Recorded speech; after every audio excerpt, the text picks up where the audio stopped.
Every few weeks I see a comment from someone online saying, "Oh, I'd really love to play D&D, but I can never get my games to last." Greetings gamers, I'm Anto, and today we're talking about some tips to help you run a long-term campaign. I've been DMing my current campaign for over 2 years and we've played almost 100 sessions together, and over that time I've learned a few skills and a few tips that I want to share with you today to give you the best chance of running a really long-term campaign. If you're new here, don't forget to hit the subscribe button and ring the bell for notifications to stay up to date with all of my latest videos.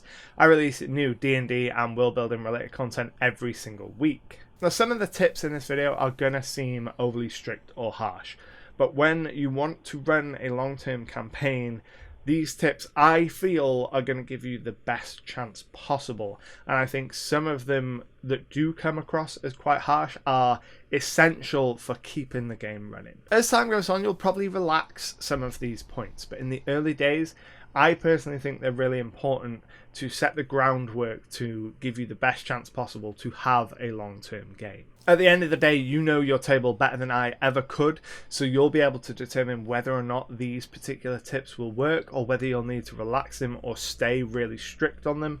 But they're there to just give you some guidelines and give you the best possible chance of keeping that game going for a long time. Now, the 5 things we're going to talk about today are scheduling, playing when players are absent, making sure everyone has the same expectation, getting feedback from your players, and taking breaks as a dungeon master. So let's dive straight into it. The first thing we want to talk about is scheduling. Now, my biggest advice on this is play at the same time, on the same day, every X period of time, be it a week, every 2 weeks, or a month, but be consistent. Consistency is what I consider to be the biggest contributing factor to playing a long-term campaign. Playing at the same time of the day, on the same day, every week, gets you and your players into a routine. And that routine, that consistent routine, is really important if you want to carry on playing for years at a time. Now, I can already hear the comments being furiously typed. I run my game on the second Wednesday after a full moon unless the date is an even number, in which case we run on a Tuesday and we've been playing for 25 years. Well, for many people, flexibility is key and is the only way that they can play D&D, and that works for a lot of people. But if you're starting a new campaign with new people, I strongly recommend setting a time and a day and sticking to it. If you play at 7 PM every Tuesday for several months, well, you and your players will start to organise around that block of time. It won't be a case of, oh, I can't make it tonight, I'm going to see a movie. It'll be a case of, oh, when can we see this movie? I can't do Tuesday because Tuesday is my D&D day. Maybe I can do Wednesday instead. A rigid schedule also gives people fewer reasons not to play. You never drop in a session on them on short notice. You never have to figure out when everybody is free to play together, and you're never playing on days that aren't super convenient for anyone. You're playing on the same day at the same time every single week or every month or however frequently it is, but it is regular and it can be planned for well in advance. But Anto, I hear you say, we're all adults with busy schedules and we can't find a night that works for us all. To that, I would say, if you're running a new game as a new DM, choose a time that works for you as the Dungeon Master and then approach your potential players to say, hey, I'm thinking of running a game of D&D on Tuesday nights at about 7 o'clock. Are you interested? This won't work for everyone, but it should set you up to give you the best chance possible because you establish that consistent routine straight away. It also means that you will tend to only attract people to the game that have that time free and can make the game. And if you are rigid and stick to it, then you should be in the best possible position moving forward. My second piece of advice is to play as long as 50% or more of your players are there, regardless of how many players are there. I know a lot of DMs have a rule that if one or more players are absent, the game gets cancelled, but regularly cancelled games signal to your players that the game isn't important to you, so why should they bother caring? It's hard for them to get invested and excited if the game is regularly getting cancelled. As a starting rule, I would say as long as half of your players are there, you play. This might mean you might find yourself adjusting some encounters to cope with the fact that there are fewer players, or you might occasionally have to explain away why in the middle of this dungeon a player suddenly decided to take a nap, but it will mean that you play far more regularly. Plus, you can always explain it away with, oh, they're scouting ahead, or taking a rearguard position and making sure nothing's following you, or they're going to see the head of their order for further knowledge, rather than they're just not playing. Playing despite missing members is going to mean that some of your players miss out on cool stuff, but in some ways this can be really good. If they don't attend and there isn't a really good reason for it and they come back the next week and all the other players are saying, oh, you missed out on this really cool session last week, we found all this loot and we fought this amazing monster and Jim nearly died and it was so cool. Well, they're going to think, well, damn, this is what happens when I'm not here. I better make sure that I am here.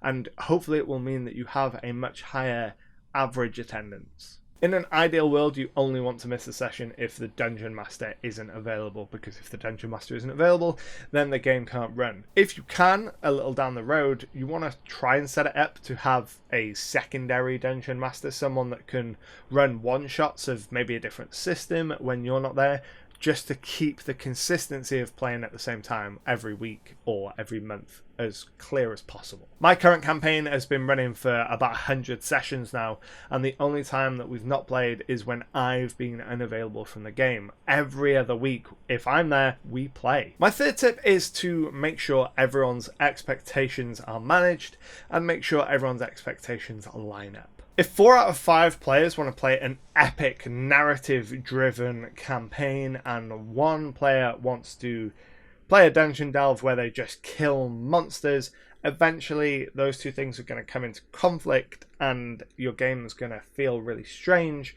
and that 1 player is just going to stop showing up. I think that this difference in player expectation is the biggest cause of campaign death. Before you ever start playing, make it very clear the kind of game that you run. Find out from your players what they want to run. Make sure everyone is on the same page as to what kind of experience they're going to be getting out of this game. That doesn't mean that you can't change over time, and you should absolutely accommodate players if they do want to change, but you want to make sure that everyone knows what they're getting into before you start playing, so that no one comes to the table thinking you're going to be playing a family fantasy adventure and it turns out you're actually playing a grim dark espionage thriller. If during session 0 you and all the players are talking about the Game of Thrones level of political intrigue that you're going to be participating in this campaign, and the party barbarian is over there talking about how they can't wait to just start crushing some skulls, that's something you probably want to address. If the party barbarian is happy to be, let's say, the blunt instrument of these political machinations, if they're happy to swing the sword at the people whom the intrigue dictates, well, that is totally fine. Or if they're happy in the knowledge that they're going to spend a lot of time standing around while other people talk and they talk and NPCs talk, but they're there and they're happy to do that as long as they get to some sword swinging, some axe swinging and some skull crushing, well, that's totally fine as well. But if that barbarian just wants to swing their weapon and defeat enemies, then a Game of Thrones political intrigue style game is not going to work for them. They are going to get bored, which could cause problems at the table because their character might do things purely out of boredom, or the player could get disinterested in the game and leave. Making sure everyone is on the right page is going to give you the strongest start for your campaign. Tip number 4 is to get player feedback. This is one of the most valuable things you can do as a dungeon master. Getting feedback from your players regularly is really important to the health of your game. Check in with them every few months to see whether there's anything they have issues with, whether there's anything they want to change, what they're enjoying about the campaign at the moment, what they're not enjoying, and whether you can do anything to better accommodate them. If they turn around to you and say, look, we're sick of playing this mega dungeon, we really want to get out of here, well, next session, find a way for them to find a shortcut and get out. Don't be annoyed that they're missing out on all this content that you've prepared. Don't be annoyed that they're not following the entire dungeon in a realistic way. Just get them to the point where they're having fun again as soon as possible. You can always recycle that content elsewhere in your campaign down the road in a different way after reskinning it. But for now, your primary concern is just getting the players to a point where they can start having real fun again. Similarly, if all but one of your players are really vocal about how much they're enjoying the game and you've got one player that seems to not be, you need to address that sooner rather than later. It could be that that particular player isn't enjoying what you're doing at the moment, or they have some kind of problem that you're going to need to address. Otherwise, it could cause some real problems down the line. I've done an entire video on dealing with problem players, which you can see up here, that will give you a load of tips on how to deal with this situation. And tip number 5, finally, is give yourself a break. Being a Dungeon Master is a lot of the time really hard work, and you put a lot more effort than people might realize, especially players might realize, into making sure that everyone else at the table is having fun. And it's really important that you carry on having fun as well. So wherever possible, give yourself a break. If you're feeling overwhelmed, then it's all right to say to everyone, look, I'm not really feeling it this week. Can we play something else? Or can someone else run something so I can be a player for a week or two? Or I just need a week off because I'm feeling really burnt out on it, and I want to make sure that the content I give you is the best it can be. If you're not really enjoying the current plotline and you want to move on to something else, it's totally okay to skip over some stuff and get rid of that plot line so that you can move on to the more interesting things. Your players aren't going to be bothered that you shortened the adventure. They're going to be embroiled in this new arc of the campaign and having a lot of fun, and the fact that you're really enjoying it is going to seep over to them, and they're just going to be really excited that you're doing things together.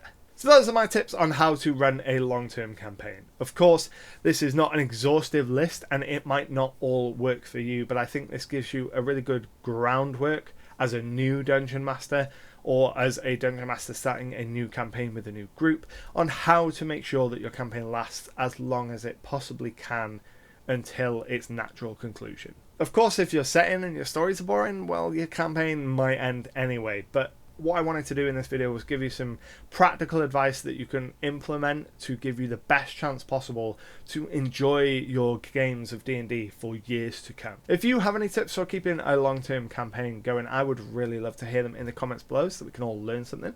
Comments, by the way, are just down past the subscribe button if you want to click that on your way past. But until next time, happy gaming. If you're new here and like what you see, make sure to hit the subscribe button. I release new RPG related content every single week. And if you enjoy what I do here, consider supporting me on Patreon. You get access to behind the scenes video, exclusive content, and a whole bunch more. And if you want to keep watching, I've got a couple of videos over there that you might enjoy.